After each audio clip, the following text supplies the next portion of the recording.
네, 여러분 안녕하세요. 우리 한국 경제 이대로 끝나는가, 이대로 주저앉아 버리는가 하는 걱정, 우려감을 여러분들도 많이 갖고 계시는 그런 상황입니다. 대외적으로도 대내적으로도 굉장히 많은 그 공포감, 두려움, 불안감이 지배하고 있는 상황인 것 같습니다.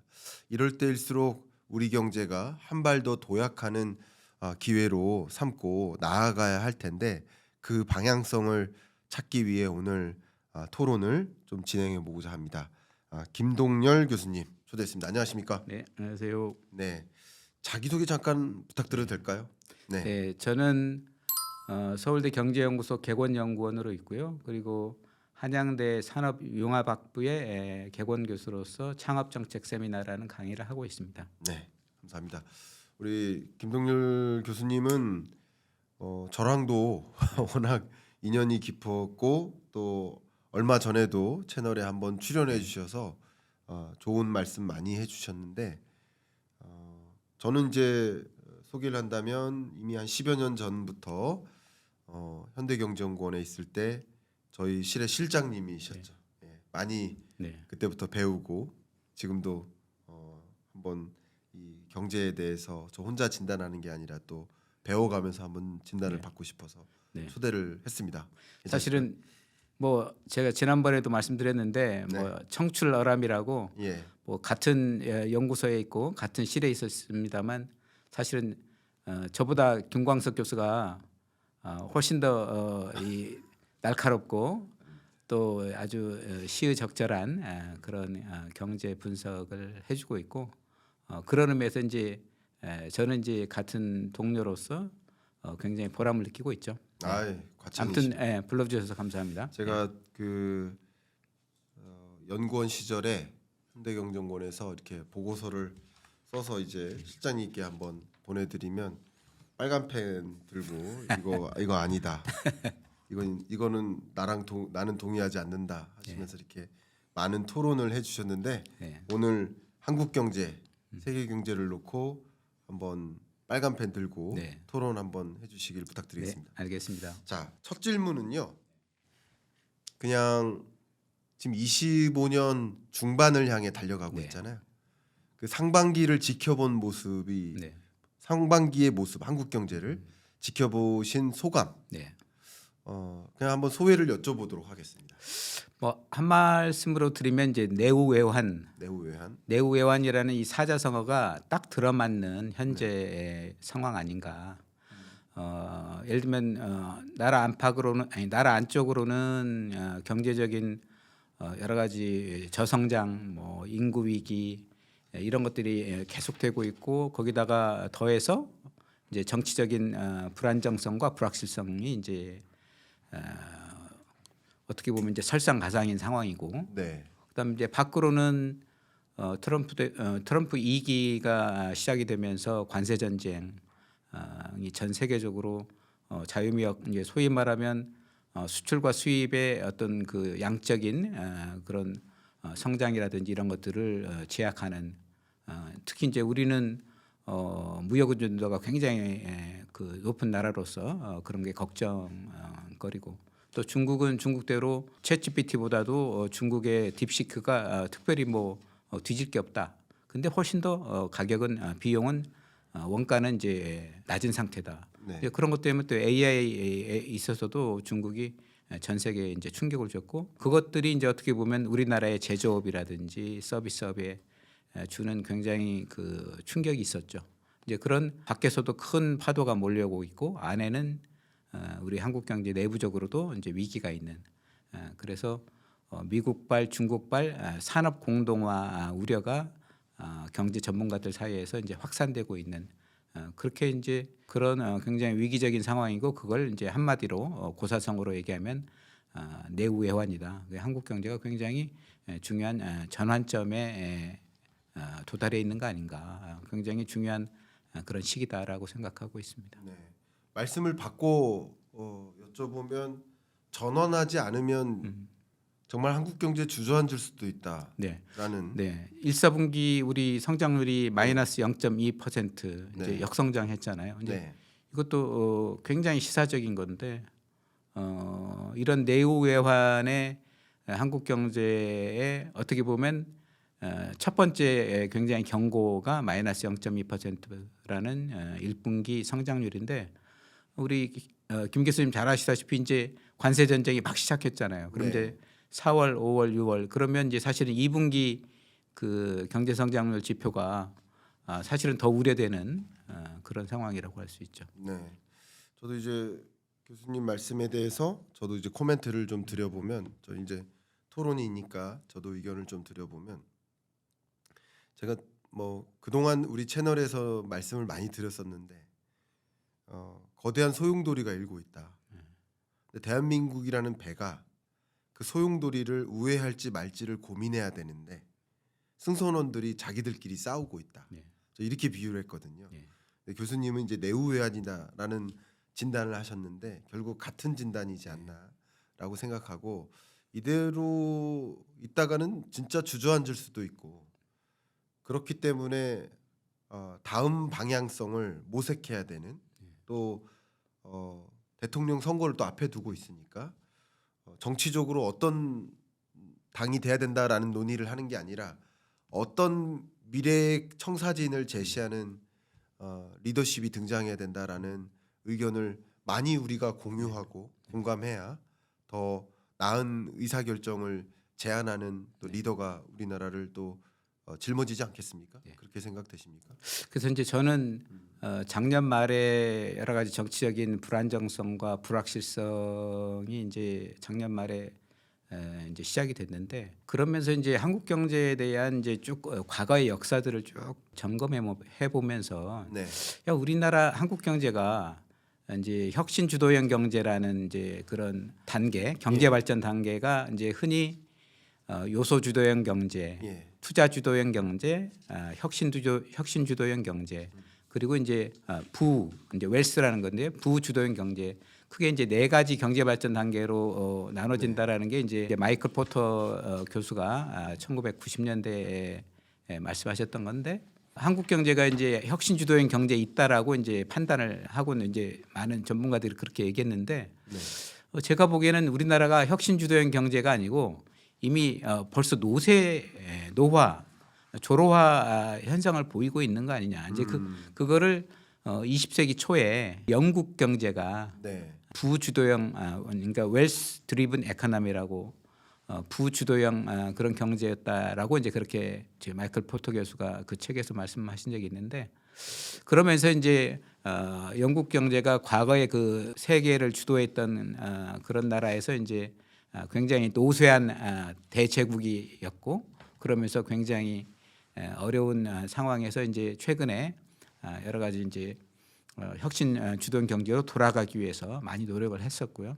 근데 이제 제가 보기에 한국 경제도 경쟁이 후퇴하고 그다음에 어떤 이미 획득했던 그런 성장이라든지 경제적인 성과라든지 이런 거에 만족하고 성장률은 계속 떨어지고, 그다음에 인구도 줄고, 그다음에 이제 부동산 가격은 이제 굉장히 올라가면서 어떤 젊은 세대들이 조물주 위에 뭐 건물주가 있다, 이런 굉장히 시니컬한 그런 얘기를 한다든지 그런 상황에서 우리가 20세기 초에 영국처럼 이미 어떤 성장의 정점을 지나버린 게 아니냐, 이제 그런 사실 우려를 이제 하고 있고요. 현재도 그런 의미에서 한국 경제가 혁신 주도형 경제라는 어떤 독창적인 가치와 새로운 제품과 서비스가 경제 성장을 리드하는 이제 그런 혁신 주도형 경제를 사실은 조금 더 해야 되는데 좀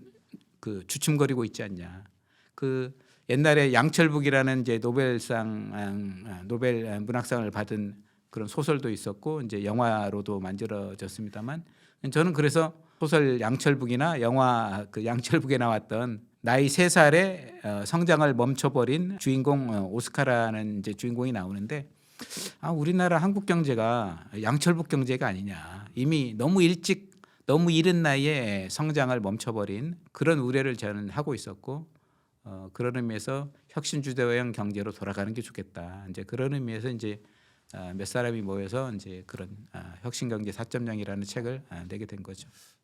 저는요 우리 교수님이시고 선배님이시고 제가 그동안도 많이 배웠지만 지금 이렇게 내주신 혁신경제 4.0이라는 이 책에서 벌써 우리 한국 경제가 가야 할 방향성을 큰 틀에서 짚어주고 계시다는 측면에서 정말 너무나 많이 공감하고요.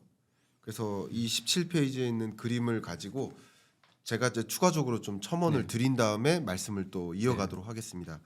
그러니까 이게 우리 성장 과정이 요소 주도형 경제가 있어요. 그러니까 요소는 우리 생산의 3요소 있죠. 노동, 토지, 자본. 노동, 토지, 자본으로 성장하는 시대. 주로 이제 농업 중심의 국가, 뭐 개발도상국에 해당되죠.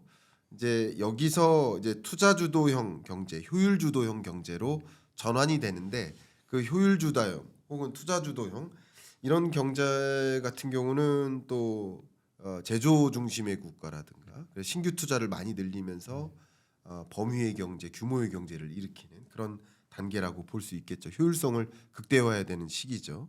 여기서 또 한 단계 도약하는 것이 혁신 주도형 경제인데 이 독창적인 가치와 또 창조적인 그런 혁신을 통해서 한 발 더 도약하는 과거에 없던 뭔가의 장르를 계속 전달하는 그런 경제가 우리 한국 경제도 이 혁신 주도형 경제에 이미 진입을 했는데 진입하자마자 너무 빨리 그 다음 단계로 진입한 것이 아니냐.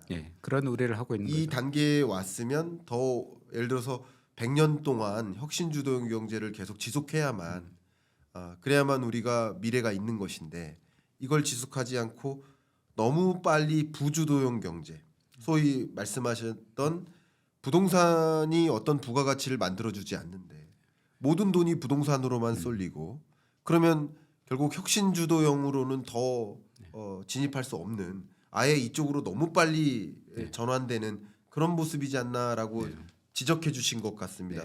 어떻게 제 해석이 맞습니까? 그러니까 이미 쌓아놓은 부, 축적된 부, 그다음에 이미 거뒀던 어떤 성과 이런 것들에 좀 안주하는 그러면서 이제 성장률이 횡보하거나 떨어지는 이제 그런 경제의 모습이 사실은 이제 부주도형, 이제 웰스 드리븐 에코노미라고 하는데 그걸 이제 과거에 아까 말씀드린 20세기 초에 영국이 이제 그런 모습을 보였고 그래서 우리 한국 경제가 다시 성장률을 높이고 활력을 되찾고 이제 이런 방향으로 좀 경제의 어떤 기초, 펀더멘탈이 이제 기초가 조금 더 다져지는 이제 그런 노력들을 좀 다시 했으면 좋겠다. 그런 생각을 그러면 하고 일단 말씀 속에 하나의 방향성 이제 제안은 자료 지금 위에 그림이 띄어져 있겠지만 이 그림에서 혁신 주도형 경제까지 올라오다가 부주도형 경제로 내려오는 것이 아니라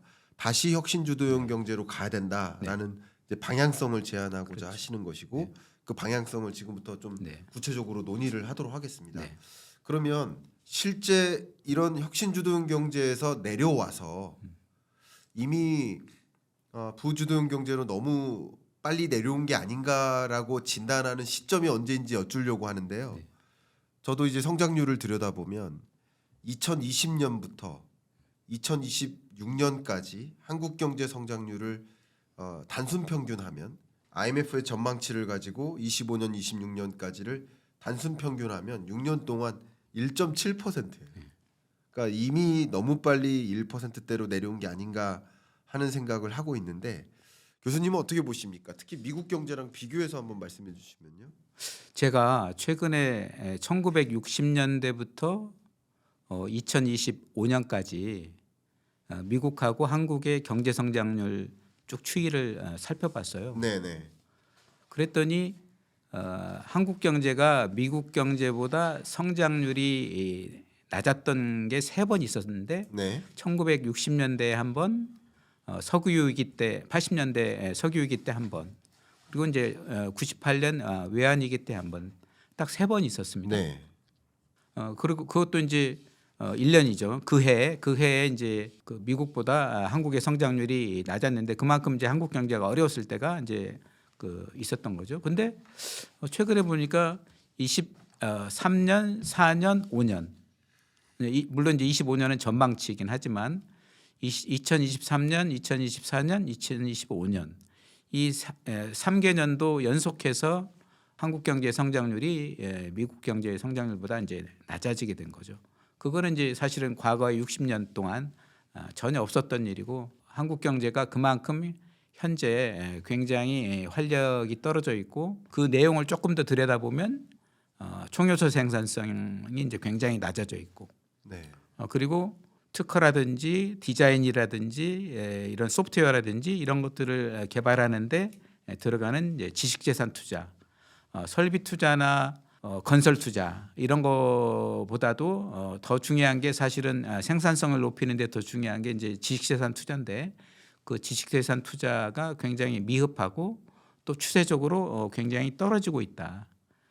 그게 덩치가 크고 경제가 이제 굉장히 세계에서 규모가 제일 큰 미국보다도 우리는 덩치가 작은 한국의 성장률이 낮다. 그러면 한국과 미국의 격차가 사실은 더 커지는 거죠. 네. 그런 의미에서 한국 경제의 어떤 그 혁신 주도형 경제로서의 어떤 활력을 높이고 성장률을 다시 끌어올리는 데 있어서 굉장히 지금 당장으로서는 조금 비관적이지 않나 이제 그런 생각을 하게 만들었죠. 그래서 뭔가 좀 충격적인 어떤 전환점이 필요한 게 아닌가 그런 의미에서 지금 다음 정부의 경제 정책이 어떻게 보면 굉장히 MOT라고 하죠. 모멘트 오브 트루스, 진실의 순간이라고 하는데 지금 다음 정부의 경제 정책이 한국 경제 전체적으로 보면 흐름에 있어서 굉장히 전환점이 될 것 같다. 이제 저는 그렇게 생각하고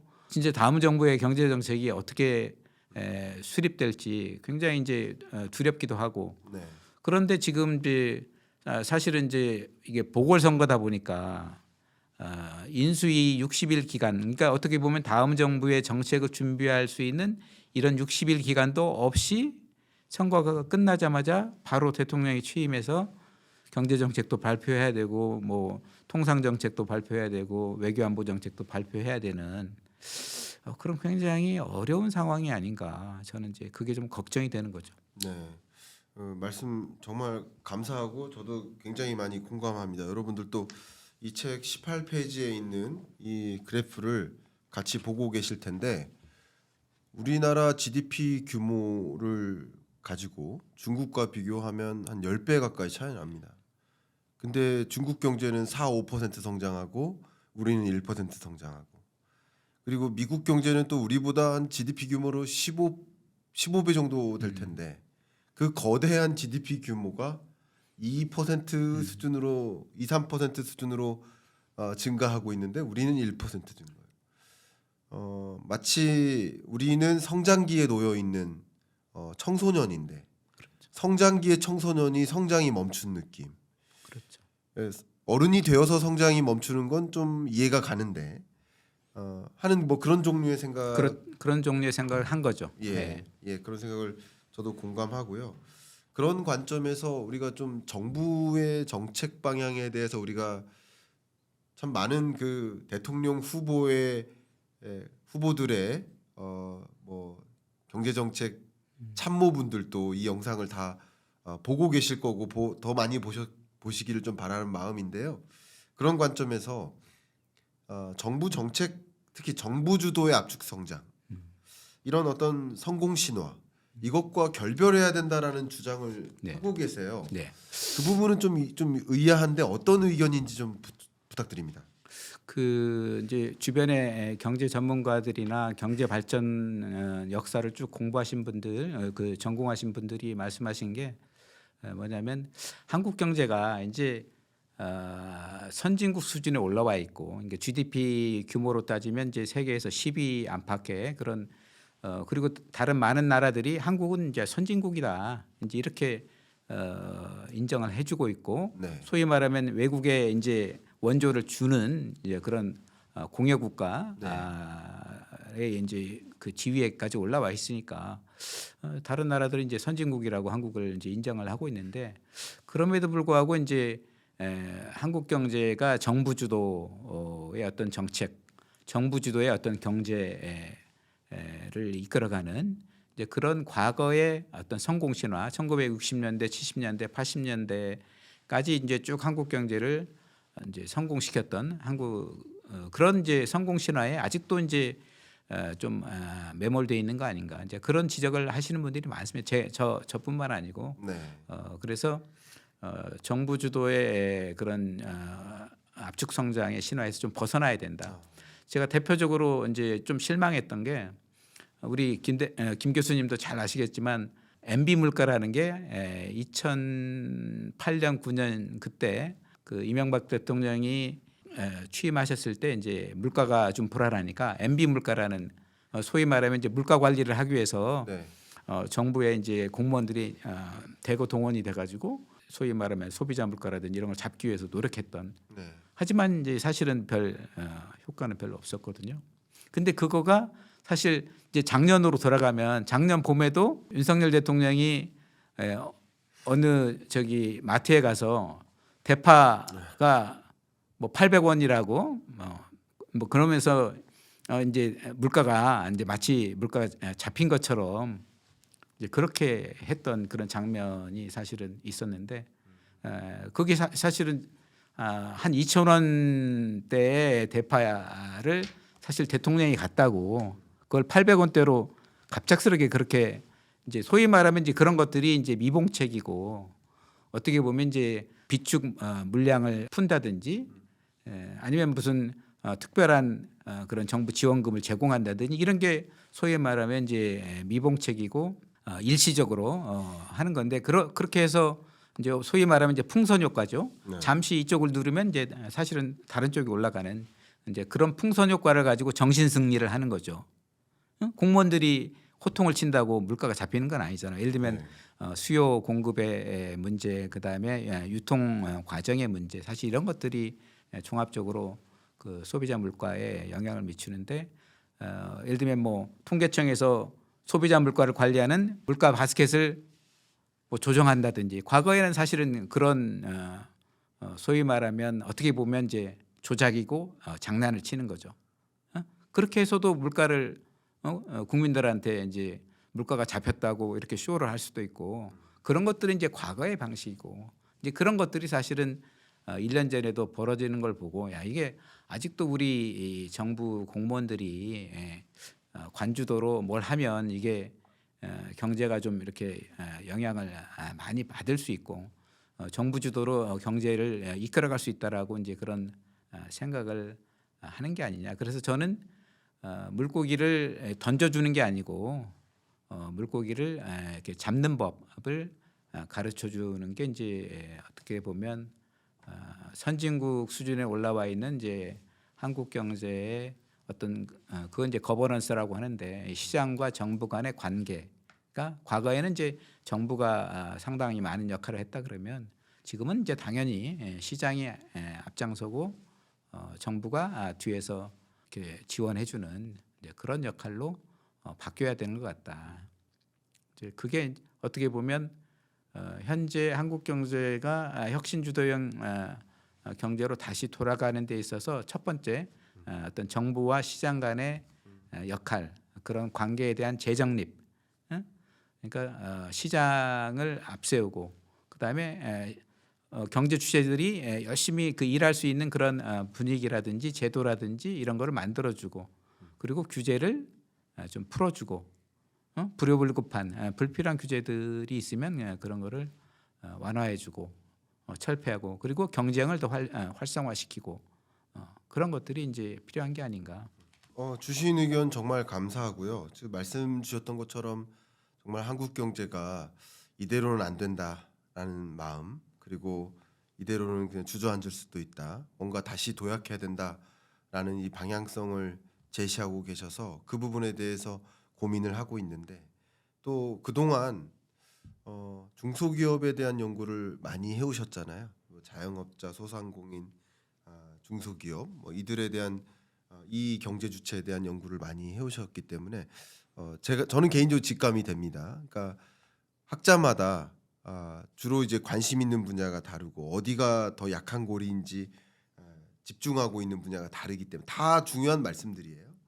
근데 역시 교수님은 그런 분야에 대한 연구를 더 오래 하셨기 때문에 아마도 제가 이렇게 질문드리면 그렇게 답변하시리라 생각이 되는데 답변을 유도하는 건 아닙니다만 한번 여쭤보겠습니다. 네. 간단한 단답형입니다. 한국 경제의 가장 약한 고리를 꼽는다면 어떻게 될까요? 제가 지금 얘기하는 게 아니고 김영삼 대통령께서 예. 이미 1993년 4년에 그런 말씀을 하셨어요. 이 한국의 중소기업들이 이제 우물안 개구리가 되면 안 된다. 네. 그러니까 1990년대 초에 이미 개방, 세계화 그리고 이제 OECD 가입 이런 거를 이제 쭉 추진하셨던 분이 이제 김영삼 대통령이시잖아요. 네. 그러니까 이미 1990년대 초에 한국의 중소기업에 대해서 이제 걱정을 많이 하고 계셨던 거예요. 네. 이 전 세계는 이제 뭐 우루과이 라운드 뭐 이런 WTO 체제 뭐 이러면서 개방이 되는데 한국의 중소기업들이 이제 우물안 개구리처럼 한국 시장에서 뭐 이렇게 보호 울타리 이런 데 안주하면 안 된다라는 얘기를 이미 1990년대 초에 했고 그리고 이제 노무현 대통령이 2003년이죠. 2003년 4년에도 노무현 대통령도 중소기업 정책에 문제가 있다. 네. 중소기업들이 정부에 의존하게 만드는 중소기업 정책은 곤란하다. 지금 이제 그렇게 판단을 하신 거죠 이미. 그러니까 네. 1990년대 초에도 그랬고 2000년대 초에도 중소기업 정책이 중소기업의 어떤 경쟁력을 이렇게 키워주고 경영 역량을 이렇게 그 향상시켜주는 네. 그런 소위 말하면 그 아까 제가 말씀드린 대로 이미 물고기를 던져주는 게 아니고 물고기를 잡는 법을 가르쳐주는 식으로 정책이 전환해야 된다라는 거를 1990년대 초에 김영삼 대통령도 말씀하셨고 2000년대 초에 노무현 대통령도 그렇게 말씀하신 거죠. 그리고 지금 그러면 2025년 현재에도 마찬가지로 우리나라 중소기업 정책이 이제 굉장히 많습니다.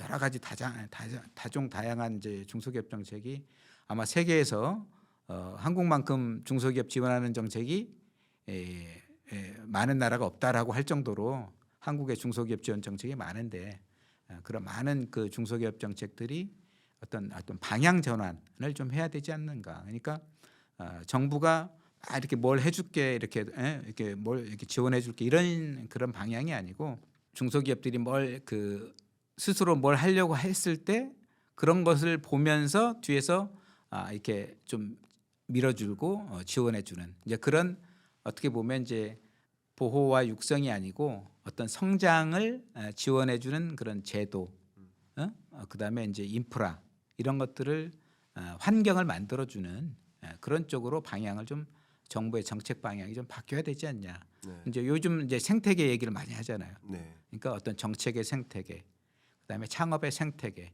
건강하고 지속 가능한 생태계, 정책과 창업이 스스로 이렇게 피드백이 되면서 활성화되는 이제 그런 정부의 역할이 있는 게 아닌가 그런 생각을 하고 있습니다. 말씀 감사하고요. 제가 개인적으로 뭐 예를 들어서 어떤 정부 부처에서 공적 자금을 투여하는 예를 들어 R&D 예산을 선정해서 어떤 특정 기업에게 R&D 예산을 공여해주는 그런 과정에서 이제 종종 그 심의위원으로 이제 참여를 하는데 그게 참여를 하다 보면 제가 보고 느끼는 것들 중에서만 말씀드리면 정말 이 R&D 예산을 중간 평가 이제 그리고 파이널 평가까지 하니까 평가를 해보면 정말 이 기업이 정부 예산을 받아다가 그걸 매출로 일으키고 해당 중소기업의 유일한 매출로 끝나는 게 아닌가 정부 예산이 하는 생각이 드는 사례들도 있고 혹은 이 중소기업이 정말 중견기업 대기업으로 도약하기 위해서 이런 기술 개발이 필요하고 또 이런 어떤 사업 자금이 더 필요로 하는데 그 부족한 부분을 조달받아서 더 나은 어떤 부가가치를 만들어내고 일자리도 많이 창출하고 그게 경제 선순환을 야기하는 것이 아닌가 하는 것을 이제 느끼는 그런 사례들도 있는 것 같습니다. 결국 이 심의 평가위원들이 조금 더 정부의 예산이 민간으로 활용될 때 그게 결국 선순환을 야기하는 그런 방향으로 이끌 수 있도록 그 매의 눈으로 주시해서 판단하고 그런 기업들에게 자금이 들어갈 수 있도록 해야 되는데 소위 뭐 나쁘게 얘기하면 좀비 기업. 정부 지원이 끝나면 끝나는 거예요. 그리고 소위 또 나쁘게 얘기하면 예산 사냥꾼 뭐 이런 기업들에게 예산이 자꾸 들어가면 계속 사회적인 낭비 아니겠습니까? 그러니까 그런 부분에 있어서도 생각해 본다면 말씀하신 부분이 중소기업이 또 건전하게 성장하고 그럼으로써 또 선순환을 야기하는 그런 생태계를 만들 수 있도록 정부 정책들이 마련돼야 된다라는 의견이신 것 같습니다. 예를 들면 이제 중소기업 정책 중에 좋은 정책들이 많이 있고요. 네. 또 또한 이제 중소기업들 중에 또 이제 어려운 중소기업들이 많이 있으니까 정부 입장에서는 이제 예산과 여러 가지 제도 뭐 세제를 통해서 지원해주고 있는데 그 중에서 이제 대표적으로 이제 중소기업 그리고 이제 벤처기업들이 좋아하는 프로그램이 이제 팁스 프로그램이라는 게 있는데 팁스 프로그램은 정부가 먼저 움직이는 게 아니고 그 민간의 투자자들이 먼저 그 기업을 좋은 기업을 선별을 합니다. 네. 그리고 이제 그 투자자들이 먼저 투자를 합니다. 네. 그런 식으로 이제 민간에서 전문가들이 잘 선별을 하고 투자를 먼저 하면 나중에 이제 정부가 추가적으로 네. 이제 R&D 자금과 여러 가지 해외 진출 프로그램이라든지 이런 걸로 해서 이제 추가적으로 지원을 하고 네. 그러다 보니까 이제 어떻게 보면 성공 확률도 좀 높아지고 왜냐하면 이제 어떤 기업이 진짜 기술적으로 그리고 비즈니스 모델상으로 그리고 해외에서 나가서 성공 가능성이 있는지는 사실은 그 민간의 투자 전문가들이 잘 선별을 할 수 있고 그런 기업들이 실제로 자기 리스크를 테이킹하면서 투자를 했기 때문에 그런 기업들의 정부 지원이 이제 이렇게 매칭 형식으로 나중에 이제 들어가면 훨씬 더 성공 가능성이 높아지는 거죠. 그래서 많은 중소기업 정책들이 있지만 그 정책들의 어떤 방향성이 과거처럼 정부가 이렇게 리드하고 정부가 직접 자금을 주는 것보다는 전문가들이나 아니면 은행이나 또는 보증회사나 이런 걸 통해서 좀 정부 자금이 간접적으로 지원이 되는 예를 들어서 모태펀드 같은 경우도 과거에는 정부가 직접 투자하는 그런 형식이었는데 직접 여러 가지 이제 문제가 있는 거예요. 그러다 보니까 민간의 어떤 벤처 캐피탈들이 투자할 수 있는 자금을 뒤에서 지원을 해주는 거. 실제 투자는 민간의 벤처 캐피탈들이 투자하는 거죠. 그게 이제 펀드 오브 펀드라는 이제 모태 펀드를 정부에서 출연만 해주고 실제 투자는 이제 벤처 캐피탈들이 투자를 하는 거죠. 그런 것들이 이제 성공 사례로 돼 있는 거죠. 그래서 많은 중소기업 정책이나 창업 정책들이 그런 식으로 어떻게 보면 이제 방향 전환을 좀 했으면 좋겠다. 정부가 우선하는 게 아니고 시장이 우선하고 기업들이 먼저 움직이고 정부는 좀 뒤에서 지원하는 이게 이제 중소기업이나 창업 정책에 국한되는 게 아니고 우리나라의 모든 정책들이 사실은 이제 이렇게 패러다임 전환을 할 때가 됐다고 저는 보는 거죠. 우리나라의 경제 정책이 예. 이제 사실은 우리 김 교수님도 잘 아시겠지만 대기업에 있는 직원들을 만나 보면 제발 정부가 우리를 내버려 뒀으면 좋겠다. 간섭을 안 했으면 좋겠다. 네. 그렇게 얘기하는 사람들이 실제로 많아요. 네. 왜냐하면 민간 대기업에 있는 많은 전문가들이 해외 시장에서 글로벌 경쟁 기업과들과 치열하게 경쟁하다 보니까 훨씬 더 빠르게 움직이고 기술 경쟁도 심하고 그렇기 때문에 사실은 모든 문제도 스스로 해결할 수가 있고 그다음 규모도 있고 그런 상황이기 때문에 사실은 정부에서 뭐 이런저런 정책을 내놓는다는 게 사실 타이밍이 안 맞을 수도 있고 핀트가 안 맞을 수도 있고 전혀 엉뚱한 방향일 수도 있고 네. 그리고 또 사실 정보도 잘 그 지식도 잘 모르는 상황이고 맞아요. 그런 상황에서 어떤 정책을 만들어낸다라는 게 사실은 잘 효과가 없는 그런 가능성이 굉장히 높거든요. 제가 말씀 중에 여기까지 말씀을 드리고 싶어서 끌어올랐다가 내뱉지 못하는 말들이 정말 많은데 그 얘기는 제가 하겠습니다. 저도 정말 많은데 참 민간 주도형으로 정책은 오히려 보조적인 역할을 해줄 필요가 있다라는 그 방향성을 좀 말씀해 주시는 것 같고 특히 앞서 말씀 주셨던 것처럼 우리 경제가 이대로는 그냥 정말 주저앉을 수도 있으니 뭔가 다시 한번 도약하기 위해서 중소기업 정책이라도 이런 방향으로 실마리를 좀 해결했으면 좋겠다라는 제안을 해주고 계십니다. 근데 제가 말씀을 듣다 보니까 느낀 소감, 소의 한 가지는 과거 우리나라가 60년, 70년, 80년, 90년 이렇게 고성장세를 이제 거듭해 나가는 그 구간에는 지속적으로 뭐 새로운 스타트업들이 또 수많은 중소기업들이 또 나타나고 또 이들이 중견 대기업으로 이제 성장하는 과정에서 일자리를 만들고 그러면서 이제 경제가 선순환하는 모습이었던 것 같아요. 근데 지금 생각해 보면 이 중소기업들이 이렇게 성장 도약하는 모습을 찾기가 좀 매우 힘들고 그리고 새로운 이렇다 할 기업들이 덜 나타나는 거죠. 근래 들어 이제 대기업 집단에 있는 기업들을 쭉 나열해 보면 네이버, 카카오 빼고 근래 들어 새로 생겨나는 기업들이 몇 개가 있을까 하는 의문을 제기할 만큼 그러니까 미국의 경우에는 자본시장에서 상위 100대 기업들이 10년 전과 지금 10년 후가 완전히 달라져 있을 만큼 이게 위에 있던 기업들이 내려갔다는 게 아니라 정말 많은 기업들이 새로 치고 올라와서 계속 바뀌는 구조인데 우리는 계속 이렇게 고인물에 놓여져 있는 게 아닌가라는 생각에 중소기업 정책을 이 새로운 정부에서는 중소기업 정책에 대해서 뭔가 효율성을 끌어올리고 우리 혁신 주도로 갈 수 있도록 하는 정책 지원을 좀 더 적극적으로 마련해야 될 필요성이 있다라는 부분에 대해서 굉장히 격하게 공감이 됩니다. 네.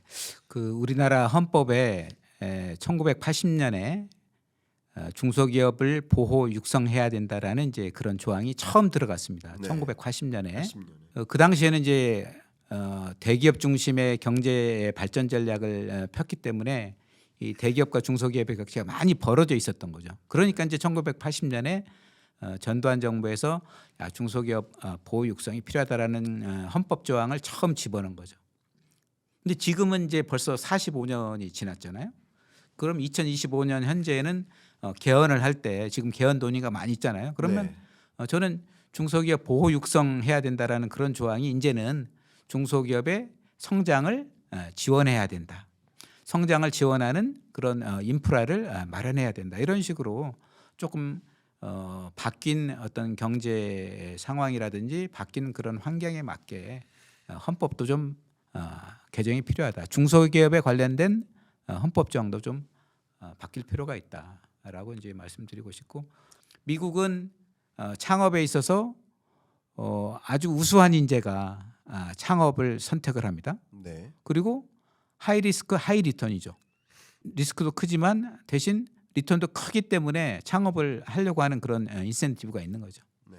근데 우리나라는 이공계의 우수한 인재들이 의대로 편입학을 하거나 반수를 하거나 아니면 뭐 로스쿨이나 변리사 시험을 보죠. 또는 뭐 공무원이 되려는 시험을 보죠. 일단 거기서부터 창업이 이제 우리나라 창업에 문제점이 발생이 되고 있고 그리고 우리나라 창업은 하이 리스크는 똑같이 하이 리스크인데 로우 리턴이죠. 그러니까 그만큼 우리나라의 이제 코스닥 시장이나 이런 자본 시장 또는 M&A 이런 그 소위 말하면 투자를 회수하는 그 엑시 프로그램이 미국에 비하면 좀 덜 발달돼 있는 거죠. 이제 이런 것들이 한국의 중소기업이나 벤처기업 또는 창업 시스템에 있어서도 좀 미국과 차이가 나는 부분이고 다음 정부에서 이런 좀 부족한 좀 이렇게 좀 빠져 있는 어떻게 보면 이제 미싱 링크라고 할 수 있는 거죠. 그래서 네. 하이 리스크는 하이 리스크지만 내가 하이 리스크를 감당을 했을 때 그 하이 리턴이 있어야 되는 거죠.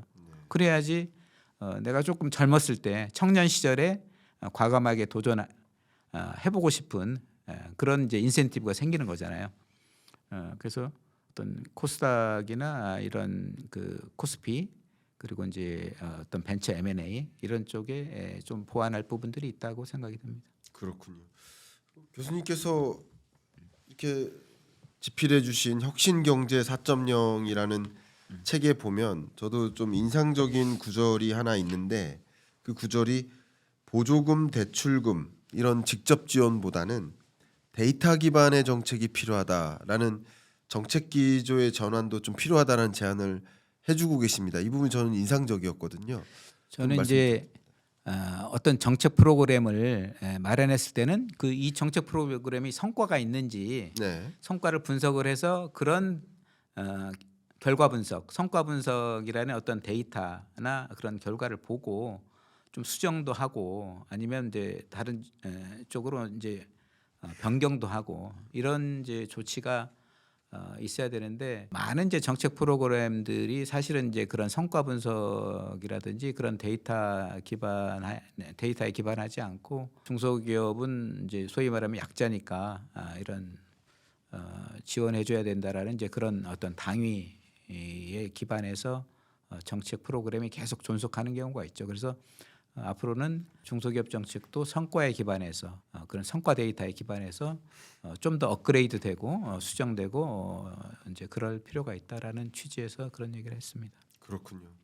말씀 너무 감사하고요. 그러니까 결국 앞에서 제가 말씀드렸던 뭐 예산 사냥꾼, 좀비 기업 이런 것들이 더 늘어나지 않도록 하는 그런 방안도 데이터 기반으로 성과를 분석해서 성과를 분석하고 진짜 성과가 있으면 계속 진행이 되지만 큰 성과가 없다. 이제 대개 선진국이나 우리나라에서도 분석을 해보면 이제 직접 지원은 사실은 이제 크게 효과가 없다라는 이제 결과들이 많이 있습니다. 그래서 정부가 간접 지원을 하고 그다음에 어떤 그 관계형 금융 이런 얘기가 이제 나오는데 이제 중소기업 지원도 그 기업을 잘 아는 오랫동안 그 기업의 내용이라든지 이런 걸 잘 아는 그런 상태에서의 어떤 금융 지원 그런 프로그램이 좀 직접 지원이나 지원금을 지원하는 이제 그런 프로그램의 효과가 좀 떨어진다 이런 지적들이 많이 있습니다. 그렇군요.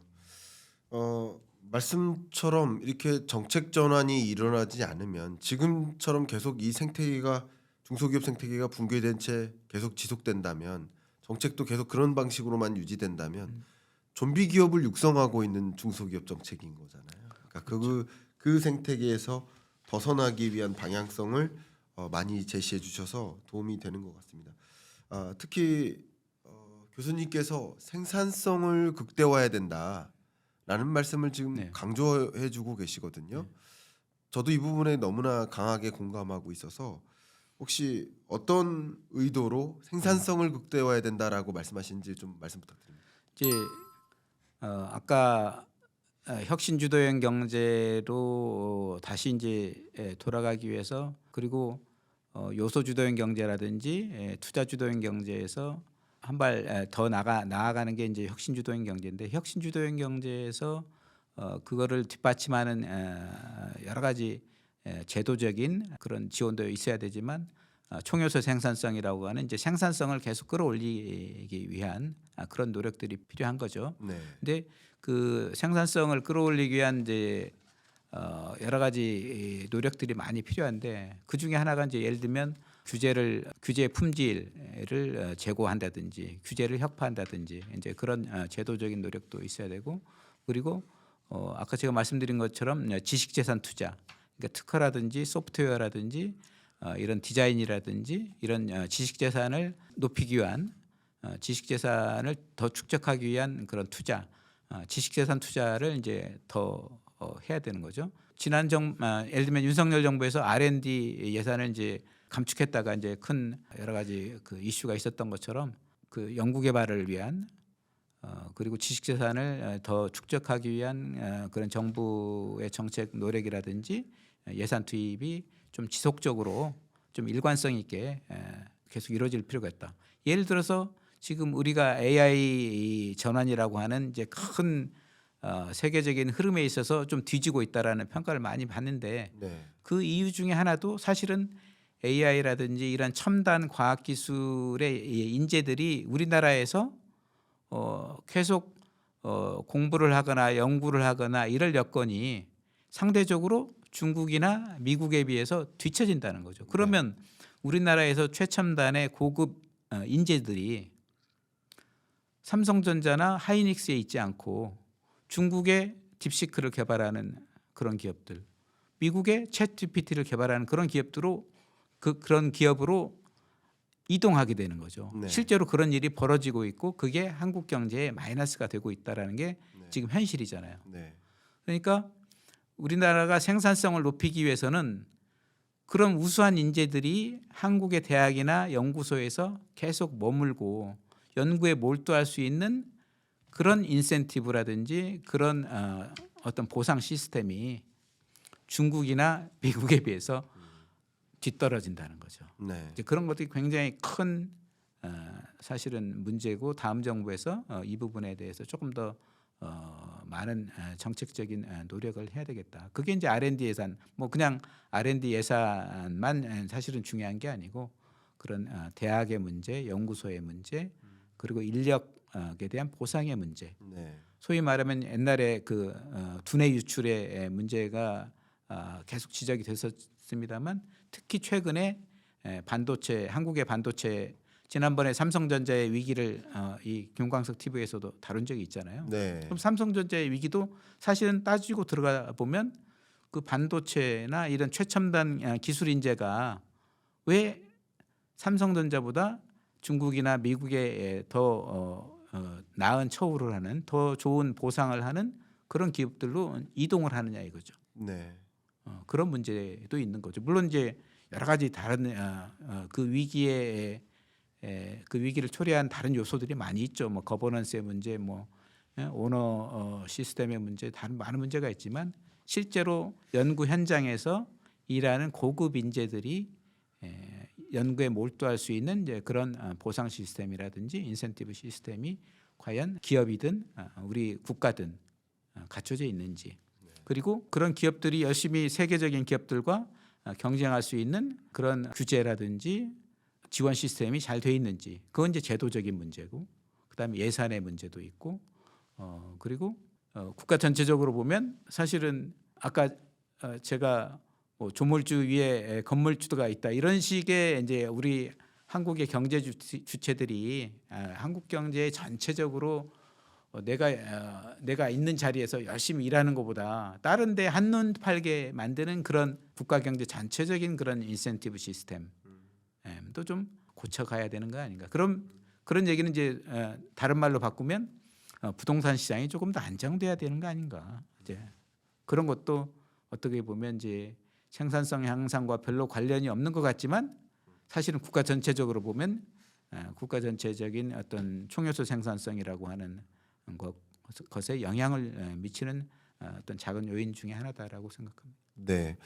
제가 지금 교수님하고 뭐 1시간에 가까이 동안 이렇게 토론을 이제 진행하고 있는데 말씀해 주신 것들을 제가 한번 제 나름의 방식으로 좀 정리를 해봐도 될까요? 네.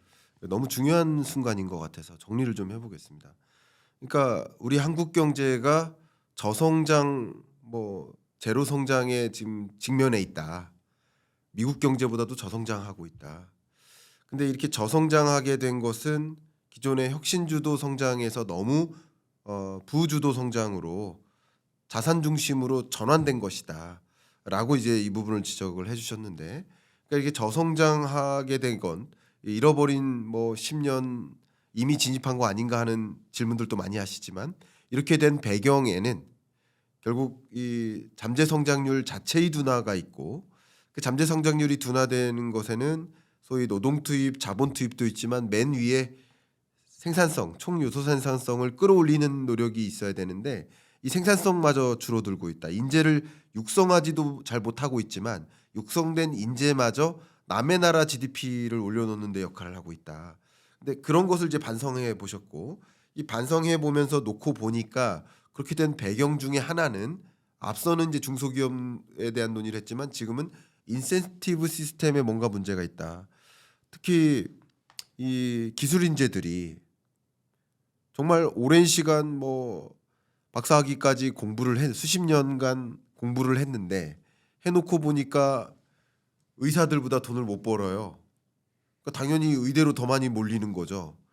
그리고 열심히 노력해 왔지만 기술 인재가 되었지만 남의 나라가 돈을 더 많이 줘요. 다른 나라로 가는 거죠. 또 이렇게 기술 인재가 되었지만 열심히 월급 받아봤자 집값 상승 속도가 더 가팔라요. 그러니까 이게 인센티브 시스템이 돈이 밖으로 나가고 있고 부동산으로만 쏠리고 있고 다른 나라 기업들이 더 매력적이니까. 그러니까 이 전반에 걸친 인센티브 시스템 자체를 개조해 나가는 전환점이 필요하다라는 주장이 네. 저는 이제 말씀 속에서 이렇게 담겨 있는 거라고 생각이 됐거든요.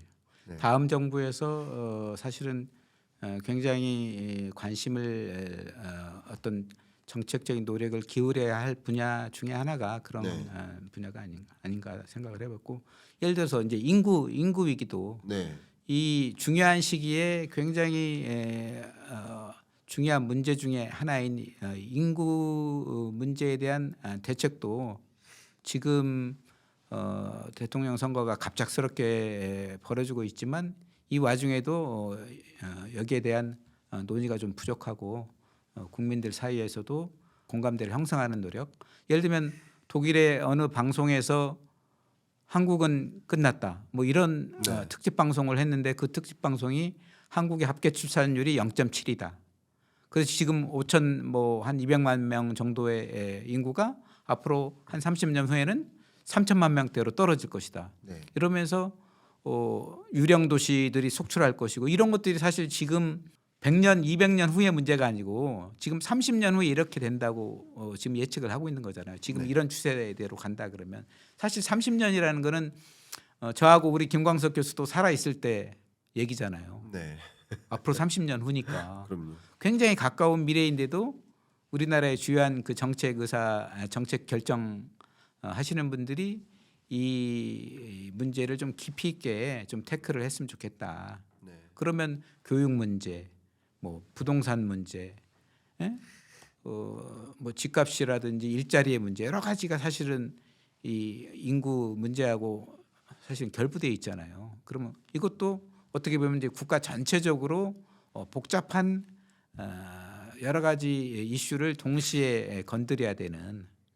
예를 들어서 중고등학교 때 상태 평가를 하지 않고 이제 절대 평가로 해서 아이들이 좀 이 과도한 사교육에 노출되는 걸 좀 줄여줘야 되겠다. 그럼 집값은 좀 안정시켜야 되겠다. 그리고 좀 지방에서는 조금 더 훨씬 더 좋은 지방에서도 살 수 있고 지방에서도 일자리를 구할 수 있고 하다 보니까 훨씬 더 좀 삶의 질이 높아지고 그다음에 남녀 간의 어떤 그 평등이나 어떤 그 가사 분담의 문제, 그다음에 직장도 사실 집에서 요즘은 워낙 시스템이 잘 돼 있고 온라인 이런 그 근무 환경이 잘 돼 있으니까 그러면 집에서 재택근무도 훨씬 더 선택할 수 있게 해줘야 되겠다. 그러면 과거에는 8시간을 회사에 나가서 일했다 그러면 앞으로는 뭐 4시간 집에서 일하고 4시간 회사에서 일할 수 있고 이런 식으로 온라인으로 재택근무를 할 수 있는 환경이 생긴다 그러면 사실은 가사 분담의 문제하고도 결부되고 이런 일가정 양립이 훨씬 더 쉬워지고 그러다 보면 어떤 그 출산과 육아의 문제들에 대한 고충이 조금 더 덜어지지 않겠느냐. 이제 이런 종합적인 문제에 대한 조금 고민들이 아주 시급한데 사실 20-30년 후에 한국 경제가 인구가 3천만 명대로 떨어진다. 이거 굉장히 큰 문제잖아요. 그런데 이제 그런 것들에 대한 좀 고민이 더 필요하겠다. 네. 미래에 대한 고민을 좀 해야 된다고 생각을 합니다.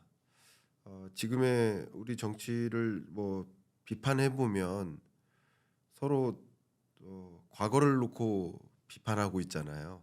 뭐 예. 그게 없어서는 안 된다고 생각합니다. 그 부분도 필요하다고 생각합니다만 뭐 대통령 후보들이 과거에 어떤 행적을 보였나, 누가 더 나쁜 사람이었나를 놓고 비교하는 것도 뭐 필요할진 모르지만 어떤 리더가 어떤 미래의 청사진을 제시하는지를 우리는 더 들여다봐야 되고 네.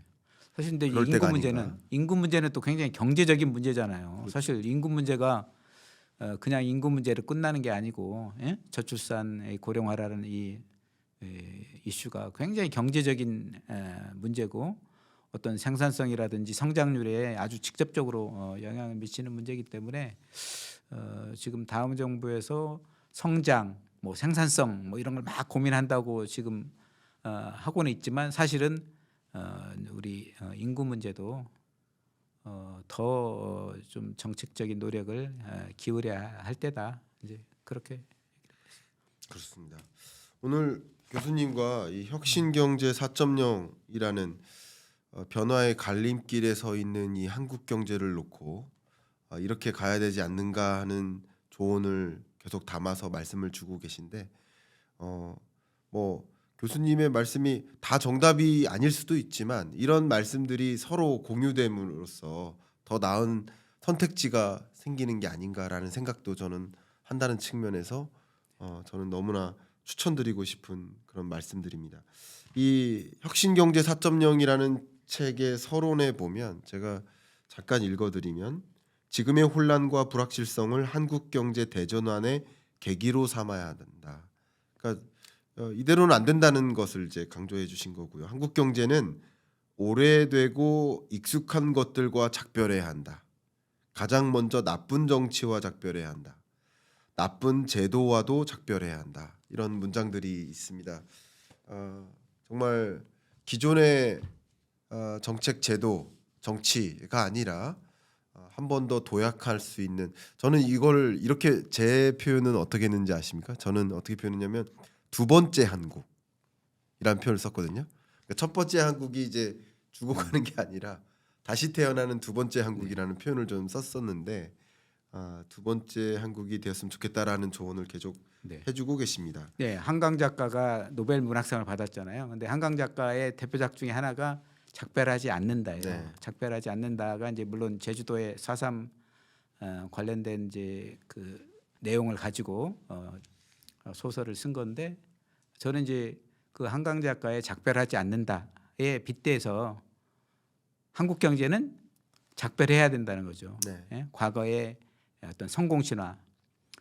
그래서 이제 보통 이제 실패가 성공의 어머니다 이런 네. 표현을 많이 하잖아요. 실패하면 이제 그걸 교훈으로 삼아서 이제 다음에 성공한다는데 저는 이제 반대로 한국 경제가 성공 신화 때문에 과거에 이런 식으로 해왔기 때문에 예를 들면 정부 주도 뭐 재벌 시스템 이런 그런 성공 신화 그런 것 때문에 사실 지금 굉장히 어려운 거 아닌가. 예? 과거의 성공 신화 때문에 지금 저성장 트랩에 걸려 있는 게 아닌가. 이제 그런 걸 다시 좀 벗어나서 다시 좀 이렇게 성장 궤도로 제 궤도로 올라가고 다시 혁신 주도형 경제로 그 도약하려고 하면 어떤 과거의 성공 신화로부터는 좀 과감하게 작별해야 되겠다. 이제 그런 의미에서 이런 혁신 경제라는 그 책이 좀 의미가 있었다라고 이제 제 나름대로 생각하고 있습니다. 우리 한국 경제가 이제 중진국 선진국 문턱으로 도약하는 과정에서는 먼저 이뤄놓은 것들을 빠르게 답습하는 과정이었기 때문에 교육 방식도 암기하고 답을 이미 정해져 있는 답을 누가 잘 얘기하는지 이게 이런 유형이 인재였고 그 인재들이 우리 한국 경제를 또 빠르게 중진국 선진국 문턱으로 도약시키는 배경이었었다라고 생각하고 거기에는 이제 정부 주도가 있었다고도 저는 생각합니다. 네. 그런데 이제는 그 경제 체제가 아니라 누가 만들어 놓은 것을 빠르게 따라가는 그런 경제가 아니라 우리가 스스로 새로운 것을 만들어내는 새로운 장르를 새로운 제품군을 만들어내는 주체가 되어야 되는 상황에 놓여 있기 때문에 맞습니다. 역시 교육의 방식도 그냥 답을 암기하고 빨리 제대로 말하는 그런 답 잘하는 사람이라기보다는 왜 이래야 됩니까라고 문제 제기하고 또 이런 방향은 어떻습니까라고 질문을 논하는 질문할 줄 아는 자를 육성하는 그런 교육 제도로 가야 되지 않을까 하는 생각도 네. 많이 하고 있는데 그런 관점에서 과거의 것들과 오래된 것들과의 여러 가지 면에서의 작별을 우리가 생각을 해야 될 것 네. 같습니다. 네. 교수님하고 1시간 넘게 이렇게 대화를 해 왔는데요. 원래 벌써 한 시간이 넘었어요. 네 원래 그냥 이 책을 냈다고는 말씀하셨는데 뭐 이 출연은 안 하는 게 좋다라고 하셨는데 제가 억지로 꼭 출연해서 말씀 좀 많이 해주시라고 했고 꼭 출연할 거면 20분만 하자라고 계속 말씀하셨는데 제가 1시간 일부러 끌어왔습니다. 그래서 마지막으로 이 질문 드리고 마무리를 할까 합니다. 다음 정부에 좀 조언을 해주신다면 이렇게 드리겠습니다. 저는 이제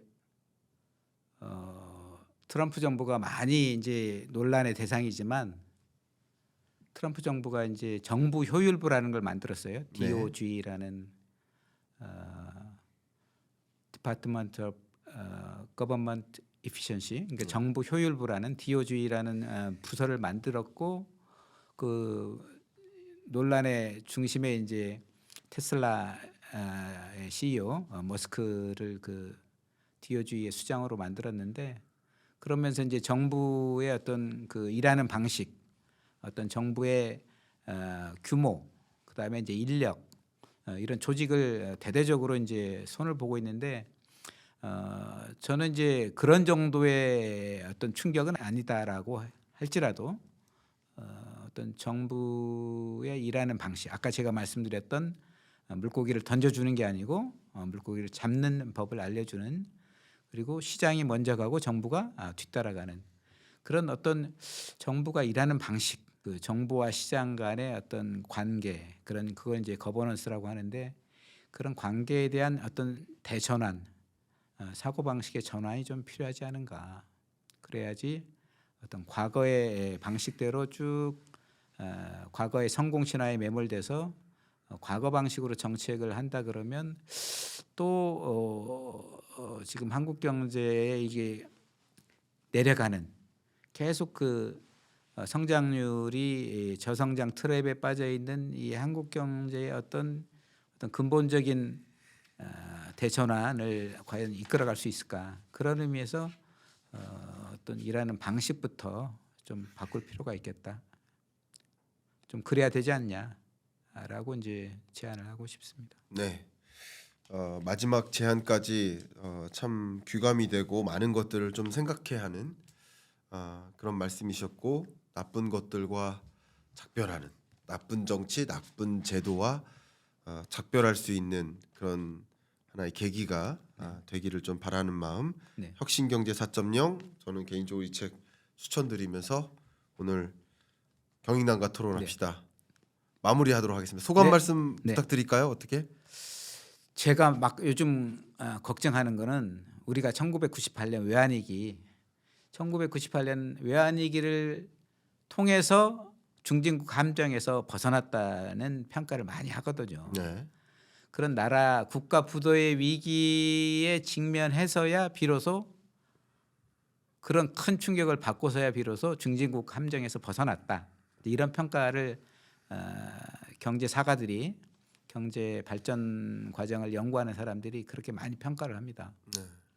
그러면 사실 그 과정에서 우리나라가 어마어마한 충격을 받았고 수많은 사람들이 실업을 경험했고 그런 충격을 꼭 경험해야만 우리나라 한국 경제가 한 단계 이제 레벨업을 하는 거냐, 이제 그런 의미에서 보면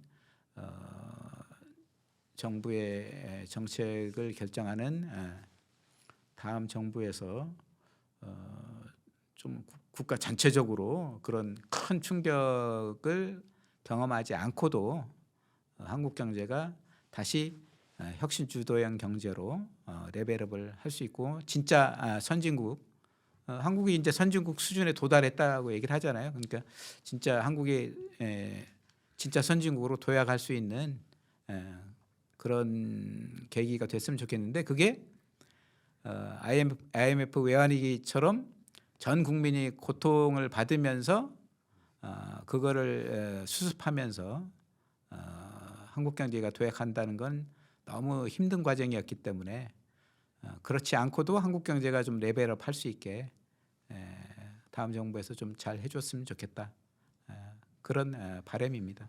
네. 마지막 소감 말씀까지 하나하나 또 우려감, 그리고 정부에 대한 기대감, 바람, 이런 것을 담아서 말씀 감사하고요. 오늘 여기서 경인남과 토론합시다 마무리하도록 하겠습니다. 감사합니다. 감사합니다. 네.